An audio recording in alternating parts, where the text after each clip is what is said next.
guys. So, papasok tayo ng office ngayon. And excited ako today guys kasi first time kong magpa-park doon sa satellite office namin dito. Sobrang lapit lang dito sa bahay namin. Like, mga 10 minutes away lang. Biking. So, kung ako nakakotse ko, siguro mga less than 5 minutes lang nandun na ako. Kaya excited ako today. Masusubukan natin yung access natin na kinuha natin last time. No? Samahan nyo ako mag-ride. Papasok ng opisina. Lamig. Morning!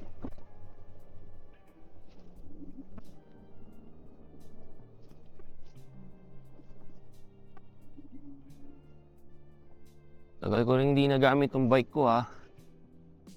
Months din yata. Kasi malamig tsaka nag-uulan eh.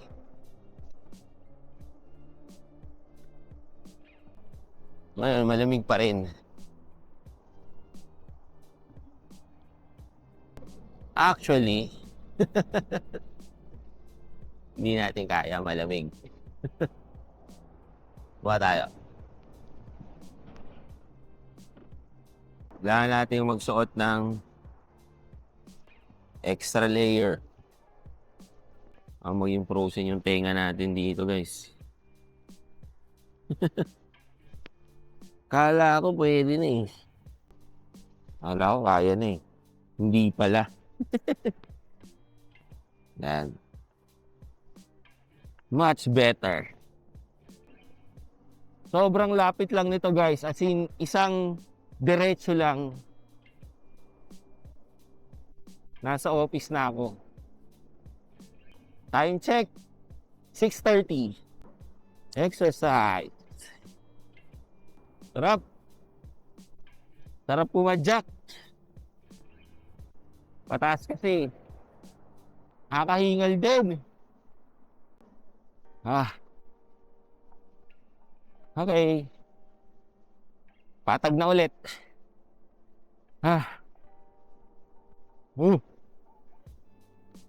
Hingal ako dun Kahit walang araw dito sa British Columbia o sa Vancouver guys, ang ganda pa rin ng panahon. Dito sa part na to walang bike lane eh. Kaya nandito tayo sa gilid. Which is for me, mas safe nga eh. Pero pag may bike lane sa gilid guys, kailangan doon kayo nagbabike. Tsaka pag meron tao, tatabi kayo taka, dahan-dahan. Excuse me. Thank you. Hindi niya ata ako narinig. O wala sa wisyo si kuya. Nakita ko na naman ang mahal ng gas. Kaya mag-bike na lang tayo. Ang mahal ng gasolina, 200 na. Para lang magkaroon kayo ng perspective bakit ko nasabing mahal na, no? Sabi ko, thank you Lord. Sobrang baba ng gasolina. Parang 138 yata yun. Or parang nag 132 pa nga yata eh. Ngayon guys, tignan nyo, 209. Uy, ang bango ng kape. Gusto ko na magkape. Lapit na tayo guys. Hey, tayo naman. Lapit tayo guys. Let's go.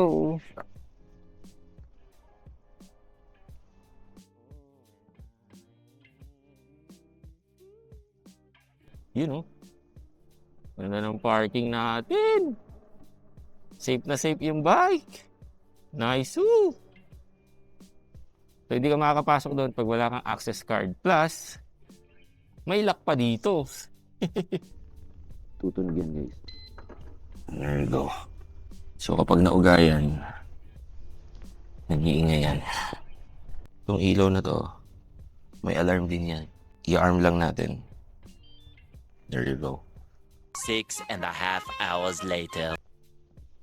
Okay. Ganun lang guys, uwian na. Uwi na naman tayo. Thank you Lord. Natapos na naman ang buong araw ng pagtatrabaho guys. Na-sense niya agad yun. Ang galing! O, di ba? Ulan pa nga. Dito tayo. Kanina, ang ganda ng panahon. Puso ngayon umuulan na. Alam nyo, itong mga nangyayari ngayon dito sa Canada na yung maraming ang umuuwi guys. So meron nga nagsabi guys na ang Canada daw, hindi daw ito para sa mga mahihina. Kailangan daw dito malakas ang loob mo. Hindi ka pwede dito kapag mahina ka, di ba? Yun yung thing. Thanks, mate! Thank you! Ingat lang tayo kasi madulas ang daan. Andahan lang. Mahirap na sumemplang. Kasi ako naniniwala ako dito guys, no? Sa Canada, hindi lang lakas ng loob ang kailangan mo dito. Kailangan, alam mo lahat yung mga gagawin mo. Kailangan, meron kang plano. Hindi ka lang yung tira ng tira, di ba? Kasi, kahit na sabihin natin ang lakas ng loob mo, di ba? Pero mali yung pathway mo dito sa Canada. Mahirapan ka rin, no? Kahit sabihin natin sobrang sipag mo, talagang maalam ka dun sa work mo, di ba? Eh, ang kaso, nung pumasok ka dito sa Canada, wala ka namang pathway. Walang clear na pathway para maging permanent resident ka dito sa Canada. So, kahit anong sipag na gawin mo, hindi siyang ibra, di ba? Saka yung ano guys, diskarte, and kailangan talaga focus ka doon sa kailangan mong gawin. Huwag ka masyadong madrama, no? Kasi wala namang may tutulong yan eh. Kasi kahit na magmukmuk ka dyan, maghapon, di ba? Wala namang may tutulong.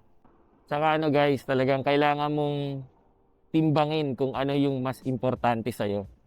Kaya ano nga eh, swerte yung mga talaga nag-i-immigrate ngayon. Kasi ang dami ng information ngayon sa internet, no? Hindi katulad nung mga times namin, guys. Ang hirap. Kasi walang masyadong walang masyadong nag-share, no? Hindi katulad ngayon, ang daming information, di ba?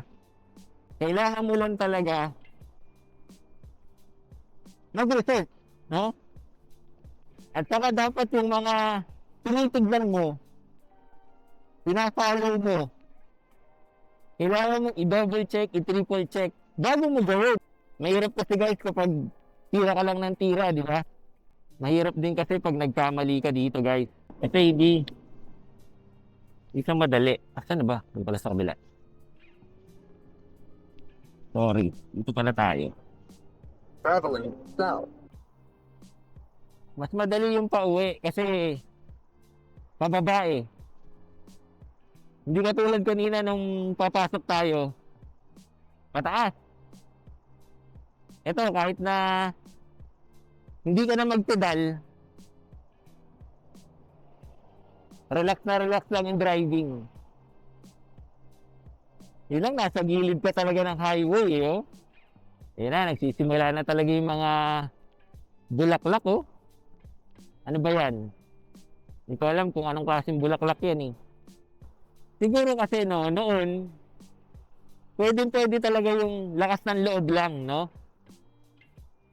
Eh kasi ngayon guys, ang dami nang nagbago sa sistema ng Canada, no?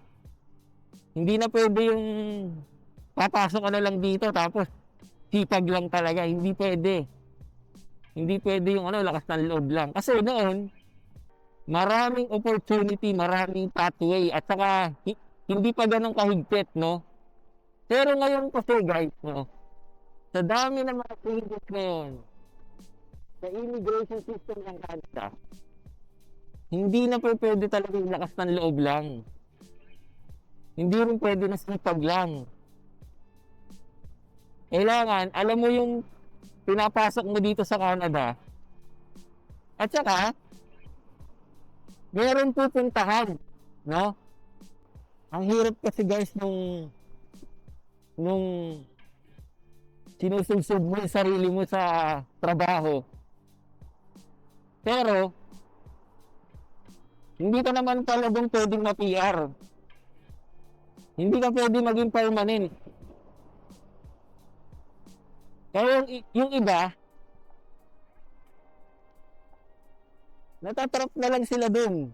Kaya lagi nating sinasabi, huwag kayong magmamadali. Tignan yung mabuti. Bago kayo dito pumunta, i-check yung maigi kung meron ba kayong pathway na pupuntahan. Kasi kung wala guys, ang hirap. Lalo na ngayon, no? Wait. Kahit sabihin mong may mga magagandang experience sa Pilipinas, ang ending guys, nahihirapan pa rin sila dito. What more pa guys kapag hindi mo talaga napagplanuhan, di ba? Ganon kabilis magpalit ng weather dito. Kasi kahapon, sabi, 10% lang ang chance of rain. Pero ngayon naman, umulan. Naging 85%. Nakakalito na rin eh, no? Well, ganyan po ang weather dito sa Vancouver, no? Hindi mo talaga mape-predict. Malapit na ako dito sa bahay namin. So, salamat sa pagsama sa akin hanggang ako'y makauwi. Mag-ingat kayo lagi, guys. Thank you for watching and see you on my next video. Peace, guys.